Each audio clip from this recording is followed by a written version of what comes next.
I'm Tom from DrumWise.co.uk.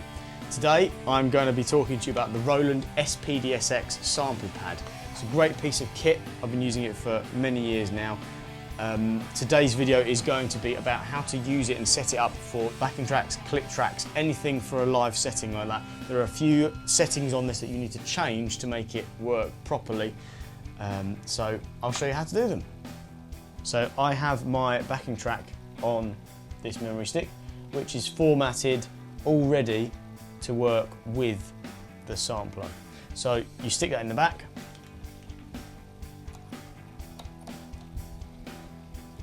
And you choose, first of all, which kit you're going to want to put this on. So there are about 18 preset kits. No, there aren't. There are 16 preset kits. So I'm going to start with kit 20, let's say. So from kit 20, you're going to hit the menu button, scroll over to utilities, which is the bottom right, and then wave import.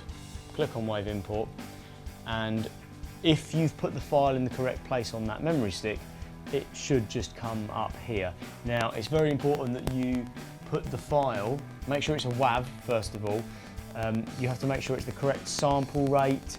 There are no characters in it that the sampler won't pick up. So you have to be quite careful with that.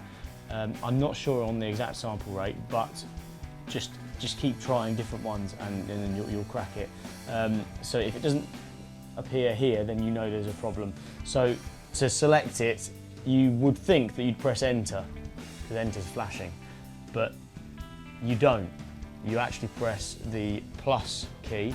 That could be just because I've got the one track here. I've only got one track showing. So you press the plus key, enter, and then it says import the file and to kit 20 pad 1. So okay, enter, and it will start importing that file. Okay, so the import has been completed. So press enter.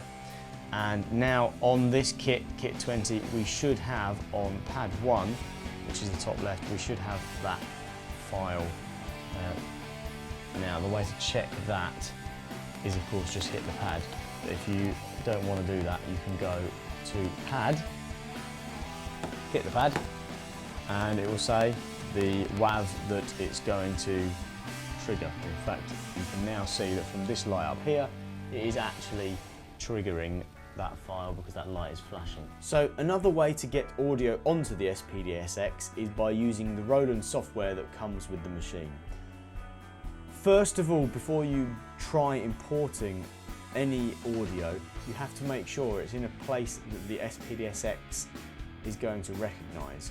Now by that I mean, quite simply, I have a folder here, Logic Files, Master, and you'll see that I have a little star icon at the beginning of the file name. Now the problem with that is the sampler doesn't like stars or characters like that. So what you have to do is find your WAV. I'm just going to go into my backing tracks folder here and select one.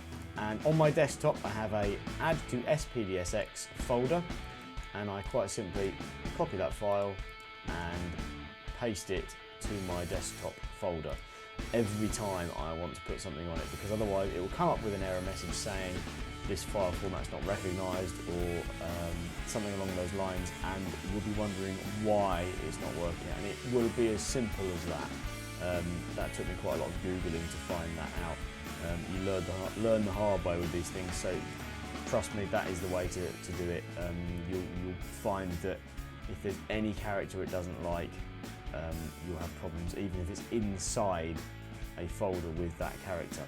So I've got it on my desktop now, so the next thing to do is to open the SPD-SX manager. Make sure you select the SPD-SX as the device, reading storage. Now this is a brand new unit that I've just got from Roland, so it doesn't have anything on it apart from the standard stuff. So let's just choose a random kit, number 80. Let's call that Friends to go with the backing track that I've got here. And the easiest way to organise it is to make a new sort of playlist on the device. And I'm going to call this WUL for one of the bands that I'm playing for at the moment. Okay, you'll notice that it comes up here, and there are no WAVs to go in there yet, so you just drop the WAV. And this is where you'll have problems when it's importing, if it's not in the right place, if it's got any character it doesn't like, or if you use the wrong sample rate. That's very important as well. So the WAV has been imported, and you literally just drag, drop, and that's it, it's there. So you just exit the program, and it will just disconnect the sampler. You can check by pressing play here. This little red dot means that the sample is in use somewhere on the machine. So if I try to right click this now and delete it, it will say it cannot delete it, simply because it is part of one of my kits on here. You have to first of all clear a sign, clear this pad, yes, and then if I want to delete it from here, I would literally just hit delete, and it will let me delete it. So you have to make sure, so if you've got it on more than one kit, you have to make sure you've cleared it from every kit. So once you've loaded your sample onto the SPD-SX, you have to set the sampler to know that it's a backing track and not a loop that you want to keep triggering. So this is what it sounds like when you first load it on and you don't change any of the settings. This is what will happen. So I'll play the backing track to you first just so you can hear it.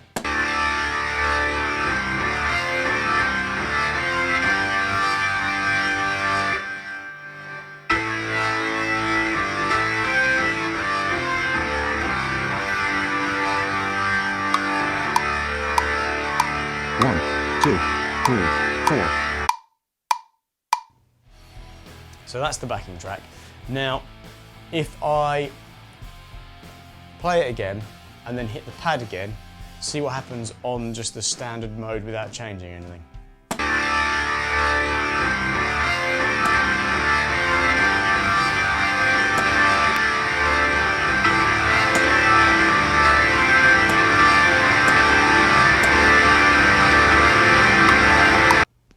So it soon becomes a complete mess.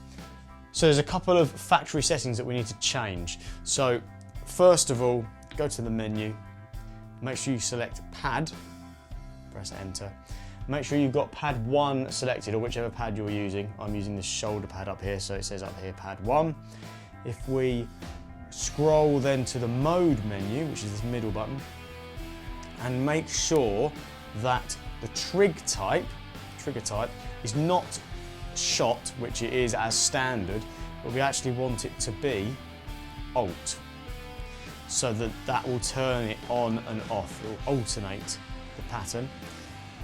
And also dynamics, the next one down. We actually want dynamics to be off. This is something that I found out the hard way by hitting this pad during a gig, and didn't hit it very hard, and found out, oh hang on a minute, why is the backing track and the click track really quiet? There was nothing I could do about it, and I investigated afterwards and I found out that yes, there's the dynamics setting.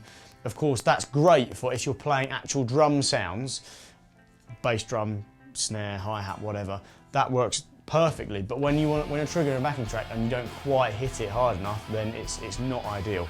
So you want to turn it off when you're playing backing tracks. So those are the two main settings that you have to remember to change for backing tracks. So once again, going into the menu here, pad, enter, make sure that you have the correct pad selected at the top, and then go to the mode menu, which is the middle button, scroll to trig type and dynamics, and change trig type to alt and dynamics to off. That will sort that for you. The other thing I change in the settings is this flashing tempo light here, because that is as standard 120 BPM for all the kits. So obviously your backing track has got nothing to do with that tempo. So you either change the tempo on every single kit to match that light, and even then you have to make sure that you hit the pad in time with that light, which is just not ideal. You know, when you're playing a show, you can't be sat there watching the light and then start it. When you need to start the song, you need to start the song. So I changed that off in the main settings, so I believe that's in setup. LCD, LED, which is the top one. And if we go down, tempo indicate, and of course turn that off, and you'll see that the tempo light has stopped flashing. And then we can just go back to kit, and that takes us back to the beginning. And now we have a nice backing track. Here we go. You'll see if I hit it again, it now turns the backing track off. Which is exactly what we want. If it's a backing track and you're not wanting any effects, there's these two effects knobs here. They're great for certain things, for samples and things, but you're better off turning those off for backing tracks, because you don't want to accidentally knock one of these and then put a load of delay on your backing track and click track, because that's going to sound horrible. So quite simply, when you're on your kit, it says Kit FX in the middle, hit that, hit those two buttons to turn it off, come out, and the effects are turned off, so these wheels will be redundant. But that is only for that kit, so you have to then go through to every kit and change it. So I hope that's been helpful. I've been Tom from DrumWise.co.uk. Thanks for watching.